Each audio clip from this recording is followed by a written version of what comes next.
مگر اپوزیشن یہ کوشش کر رہی ہے کہ کسی طریقے سے یہ کوشش کی جائے کہ جو خاص طور پہ ایم کیو ایم ہے ان کو قابو کیا جائے، کیونکہ ایم کیو ایم کو بھی آفر پیپلز پارٹی کی جانب سے دی جا چکی ہے کہ ہم ان کے 2 سینیٹر جو ہیں وہ منتخب کروا سکتے ہیں سندھ سے، اگر وہ مرکز میں پیپلز پارٹی کا ساتھ دیں۔ اور ایم کیو ایم حقیقت یہی ہے کہ ایم کیو ایم اس وقت 50-50 ہے، یعنی وہ گورنمنٹ کی طرف بھی جا سکتی ہے اور اپوزیشن کی جانب سے بھی جا سکتی ہے، کیونکہ ایم کیو ایم کی جانب سے ابھی تک واضح کوئی بھی جواب کسی بھی جماعت کو نہیں دیا گیا ہے، انکلوڈنگ پاکستان تحریک انصاف، اگر حکومت کی وہ اتحادی جماعت ہے۔ مگر پھر بھی سندھ کے اندر کیونکہ پاکستان تحریک انصاف کے اپنے ہی لوگ پارٹی سے ناراض ہیں، تو وہاں بھی صورتحال جو ہے سندھ کے اندر وہ خراب ہے۔ اندرون خانہ اختلافات چل رہے ہیں اور اختلافات کی وجہ گورنر سندھ ہی بتائے جاتے ہیں، تو حکومت کے لیے بھی انتہائی مشکل وقت آ پڑا ہے۔ ایک یہ کہ اتحادی جماعتیں نہ انہیں دھوکہ دے جائیں، اور دوسرا پاکستان تحریک انصاف کے تقریباً 10 کے قریب لوگ ہیں جن کے بارے میں اپوزیشن کے لوگ کچھ دعویٰ کر رہے ہیں کہ وہ سید یوسف رضا گیلانی کو ووٹ دے سکتے ہیں بجائے اس کے کہ وہ حفیظ شیخ کو دیں۔ اس کی بنیادی وجہ یہ ہے کہ حکومت کے لوگ یہ سمجھتے ہیں کہ حفیظ شیخ کا پاکستان تحریک انصاف سے کوئی تعلق نہیں ہے، وہ باہر سے آئے ہیں اور جب یہاں سے فارغ ہوں گے باہر ہی چلے جائیں گے، ان کا پاکستان سے کوئی لینا دینا نہیں ہے، ہم نے یہیں رہنا ہے، باقی لوگوں نے بھی یہیں رہنا ہے،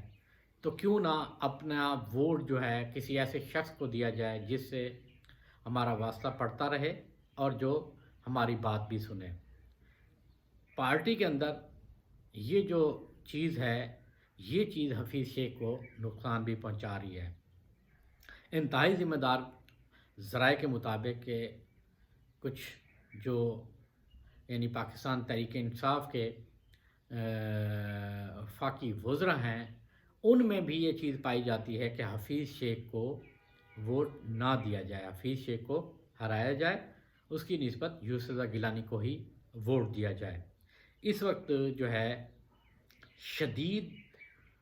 گرما گرمی چل رہی ہے، پاکستان تحریک انصاف اس وقت اس میں کوئی شک نہیں ہے، پریشان بھی ہے، کوشش کر رہی ہے۔ اس کی سب سے بڑی وجہ یہی ہے، وہ ہے پیسہ، جو عام طور پہ ہم محاورہ بھی کہتے ہیں کہ پیسہ پھینک تماشا دیکھ، وہی صورتحال جو چل رہی ہے۔ اس وجہ سے پاکستان تحریک انصاف تھوڑی سی پریشان ہے کہ اگر پیسے نے اپنا کمال دکھا دیا تو پھر بہت ہی مشکل ہو جائے گا، اور اس وقت تمام کے تمام جتنے بھی بڑے لوگ ہیں وہ اسلام آباد میں پہنچ چکے ہیں، اور کوشش کی جا رہی ہے کہ کسی بھی طریقے سے یقینی جو صورتحال ہے اس کو بنایا جا سکے کہ ووٹ جو ہے وہ کدھر جائے۔ اپوزیشن اپنے طور پہ کوشش کر رہی ہے اور حکومت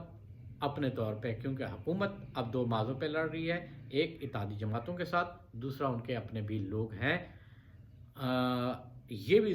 سننے میں آیا ہے کہ اپوزیشن یہ بھی چاہ رہی ہے کہ کچھ لوگوں سے رابطہ کیا جائے کہ کے پی میں بھی ان کی سیٹنگ کی جائے، جیسے کہ پنجاب میں ہوا ہے بلا مقابلہ، تو کے پی سے بھی بلا مقابلہ ہی ہو جائیں۔ تو اس وقت جو توقع کی جا رہی ہے کہ سینٹ کا انتخاب کا جو اہم الیکشن ہے وہ اسلام آباد میں ہی ہونا ہے، یوسف رضا گیلانی اور حفیظ شیخ کے درمیان۔ تو اس وقت صورتحال جو ہے وہ انتہائی دلچسپ مرحلے میں داخل ہو چکی ہے۔ الیکشن کمیشن جو ہے وہ اپنی تیاریاں کر رہا ہے، بیلٹ پیپر جو ہے ان کی چھپائی ابھی تک نہیں ہو سکی ہے، بٹ وہ فیصلہ کیا جا رہا ہے کہ کیا بار کوڈ لگایا جائے یا کوئی اور سلسلہ کیا جائے، یا جیسا کہ آپ کو یاد ہوگا کہ ہم جب پڑھتے تھے تو پیپر دیتے تھے تو اس وقت رول نمبر تو ہم لکھا جاتا تھا، لیکن جب پیپر کمپلیٹ ہو جاتا تھا پھر آگے مارکنگ کے لیے جاتا تھا تو رول نمبر کے بجائے کوئی ایک نمبر لگا دیا جاتا تھا، اور تاکہ کوئی اس کو ٹریس نہ کر سکے، سوائے اس کے کہ جو ایگزامینر ہیں یا بورڈ ہے وہ تعین کر سکے کہ یہ کس رول نمبر کا ریفرنس نمبر ہے۔ تو ایسا بھی سسٹم کیا جا سکتا ہے، اور سپریم کورٹ کی جو رولنگ ہے وہ انتہائی اہم ہے۔ ان کا واضح طور پہ یہ کہنا تھا کہ آرٹیکل 226 کے تحت ہی الیکشن ہونے چاہیے، اور اگر آئین میں ترمیم کرنی ہے تو یہ فیصلہ پارلیمنٹ کرے، نہ کہ سپریم کورٹ۔ اور سپریم کورٹ نے اس سارے معاملے سے اپنے آپ کو الگ کیا ہے، اور اس میں انہوں نے ایک یہ بھی دی ہے کہ جو ووٹ ہے وہ کبھی بھی سیکرٹ نہیں رہتا، تو لہٰذا جو ابھی مرحلہ چل رہا ہے اسی پر ہی سینٹ کے انتخابات ہونے چاہیے۔ ناظرین، یہ تھی آج کی تازہ ترین صورتحال۔ انشاءاللہ مزید آگے آپ کو جو نئی صورتحال ہوگی اس سے بھی آگاہ کروں گا۔ تب تک کے لیے اللہ حافظ۔